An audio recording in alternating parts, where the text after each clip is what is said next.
Bab 1617 Kediaman Dewa.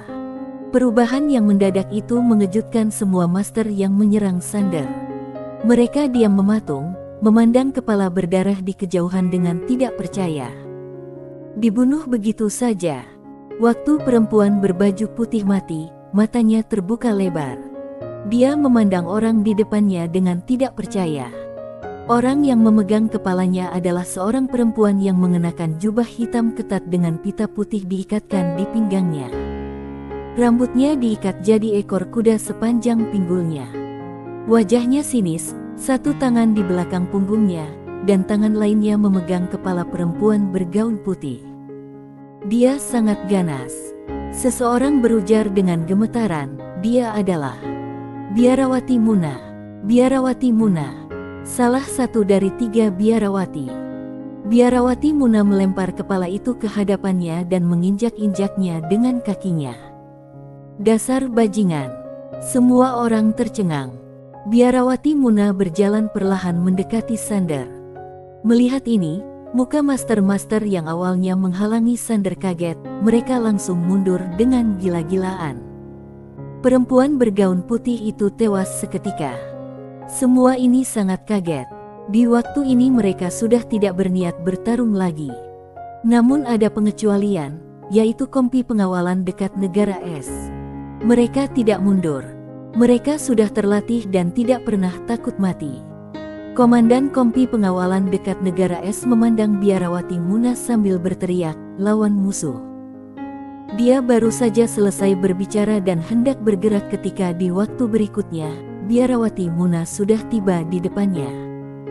Sebelum dia sempat bereaksi, Biarawati Muna menamparkan wajahnya. Buk! Komandan kompi pengawalan dekat negara es langsung berubah menjadi segumpalan kabut darah. Langsung dibunuh. Semua orang tercengang lagi. Anggota kompi pengawalan dekat negara es lainnya juga bingung. Tadinya mereka mau melawan. Tapi sekarang, bos mereka langsung terbunuh. Melihat itu, wakil komandan pun berujar dengan tegas, hari ini bukan waktu yang tepat untuk bertarung, mundur.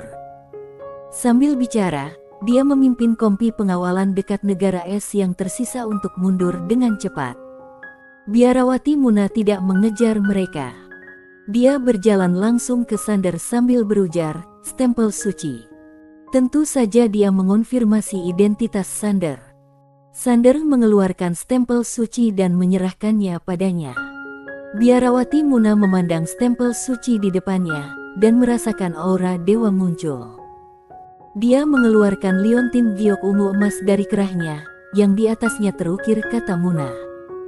Di waktu ini, liontin giok ungu emas bergetar sedikit dan merespons. Melihat ini, sorot mata Biarawati Muna terlihat rumit, tapi juga bersemangat. Dia menyimpan liontin giok itu dan perlahan-lahan menekuk kakinya. Dia akan berlutut.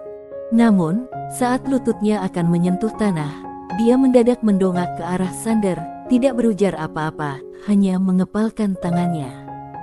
Tentu saja Sander paham maksudnya. Dia segera membantunya berdiri sambil berujar, Biarawati Muna, tidak usah sungkan. Biarawati Muna mengendurkan tinjunya.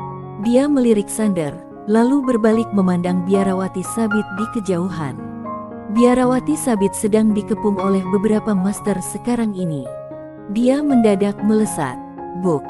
Di kejauhan, seorang master tingkat dewa yang sedang mengepung Biarawati Sabit terpental puluhan ribu kaki jauhnya.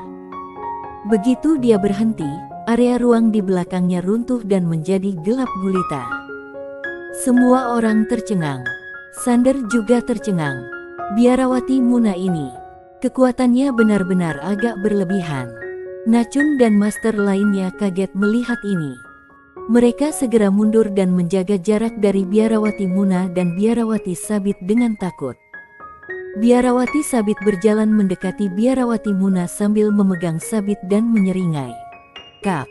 Biarawati Muna meliriknya sambil berujar, dulu aku selalu suruh kamu untuk berlatih keras, tapi kamu tidak mau. Maunya hanya memotong rumput. Sekarang ditindas orang, kan? Ditindas. Sesudah mendengar ucapan Biarawati Muna, muka Nachun dan yang lainnya jadi sangat masam. Mereka tidak mendapat keuntungan apapun ketika barusan bertarung melawan Biarawati Sabit. Sebaliknya, beberapa dari mereka terluka. Mana bisa dibilang menindas.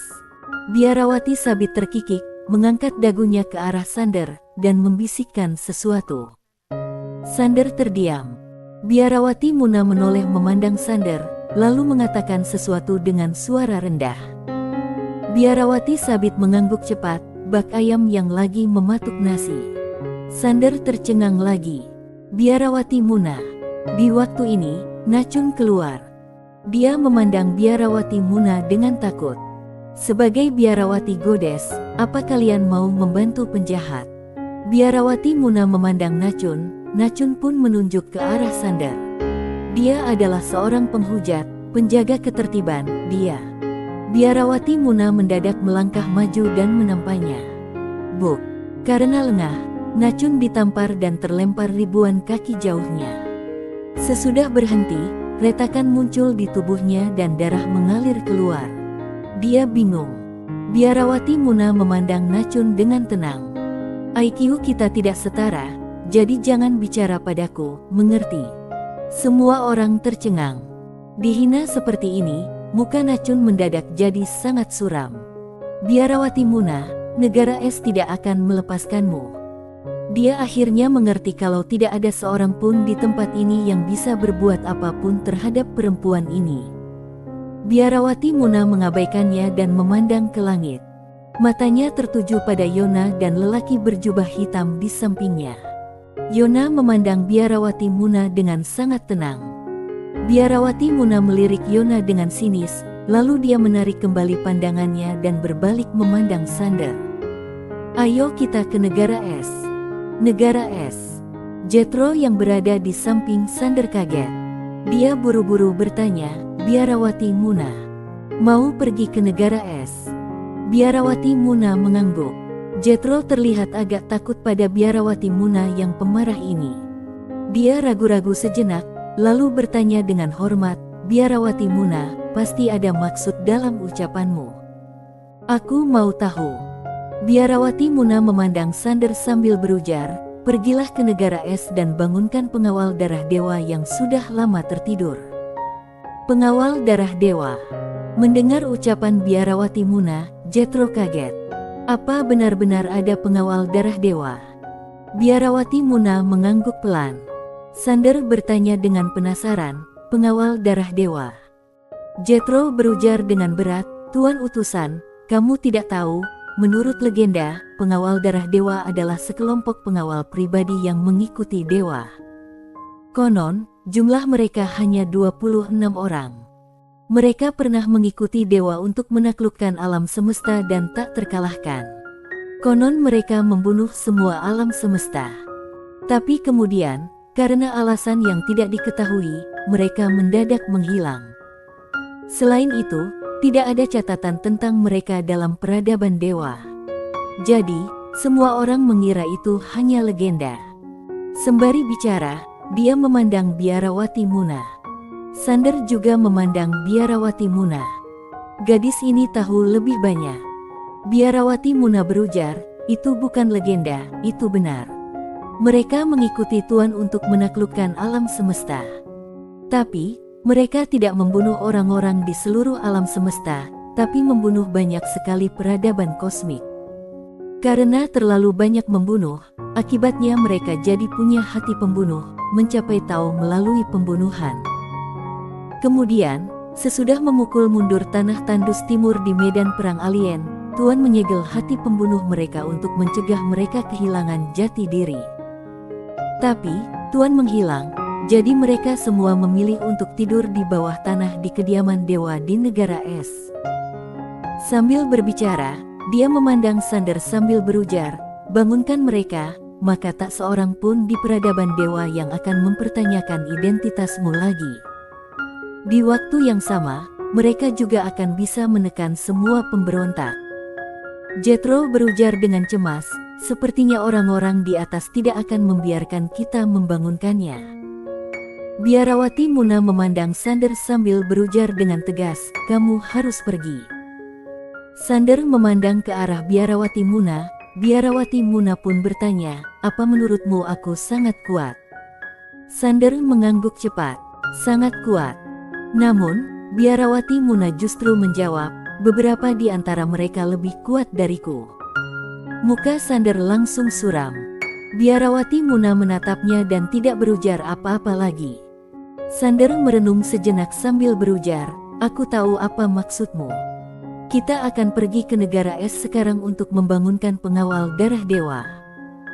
Tidak peduli apa aku akhirnya bisa membangunkan mereka atau tidak, setidaknya aku berani pergi. Selama aku berani pergi, para master tingkat atas yang bersembunyi dalam kegelapan tidak akan berani menyerangku. Dengan cara ini, tekananmu akan jauh lebih sedikit. Tidak hanya itu, beberapa master bahkan mungkin akan berpihak pada kita lebih dulu ketika melihat kalau aku berani pergi. Ada sekilas kekaguman di mata Biarawati Muna. Jethro mendadak bertanya, bagaimana kalau tidak bisa membangunkan mereka?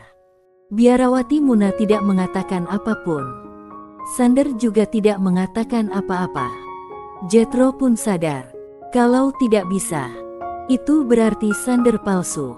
Di waktu ini, dia menyadari niat sebenarnya dari Biarawati Muna.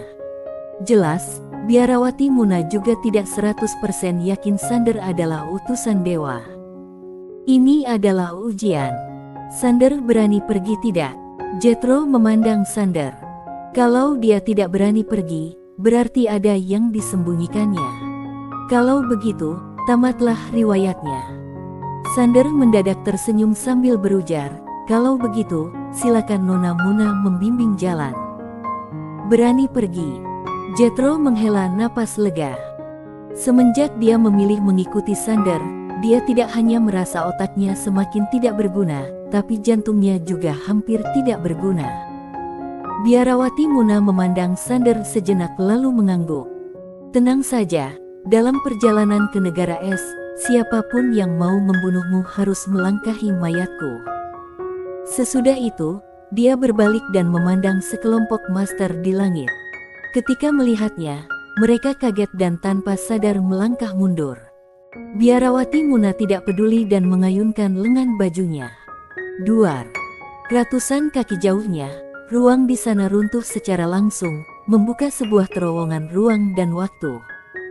Biarawati Muna menoleh ke arah Sander. Mari jalan. Sander menunjuk ke arah dekrit suci di langit sambil berujar, apa kamu bisa menyingkirkan ini? Tujuan dari dekrit suci ini adalah untuk terus melemahkan kekuatan orang-orang di kota Kuil Goda Selatan dan Kuil Goda Yun. Biarawati Muna memandang dekrit suci itu sambil menggelengkan kepalanya. Sander sedikit bingung. Biarawati Muna berujar, ini bukan dibuat oleh perempuan itu, tapi oleh orang-orang tua di negara es. Dekrit suci ini hanyalah proyeksi, bukan entitas yang sebenarnya. Mendengar ini, Sander langsung kaget. Bukan yang asli. Biarawati Muna mengangguk. Bukan. Muka Sander langsung suram. Biarawati Muna berujar, mari kita pergi ke negara es dulu. Sander berujar, bawa mereka bersama kita. Biarawati Muna memandang Sander tanpa berujar apa-apa. Jelas dia tidak mau mengajak para master tingkat dewa utama itu. Sander berujar, sangat berbahaya mereka tinggal di sini. Biarawati Muna berujar, walau kami dan kedua orang tua ini membawa kamu, kami tidak sepenuhnya yakin kalau bisa membawa kamu ke negara es. Kalau masih membawa para master itu, apa kamu mengerti apa maksudku? Sander berujar, kalau tetap di sini, kemungkinan besar mereka akan dibunuh. Biarawati Muna menatapnya dan tidak berujar apa-apa. Sander menatapnya dan menolak menyerah. Tanpa dukungan master tingkat dewa itu, satu master tingkat dewa saja sudah bisa membunuh para master tingkat dewa utama ini. Biarawati Muna berujar, kalau kita diserang, mereka juga tidak akan selamat. Sander tidak berbicara. Dia berbalik dan memandang para master tingkat dewa utama yang perkasa itu.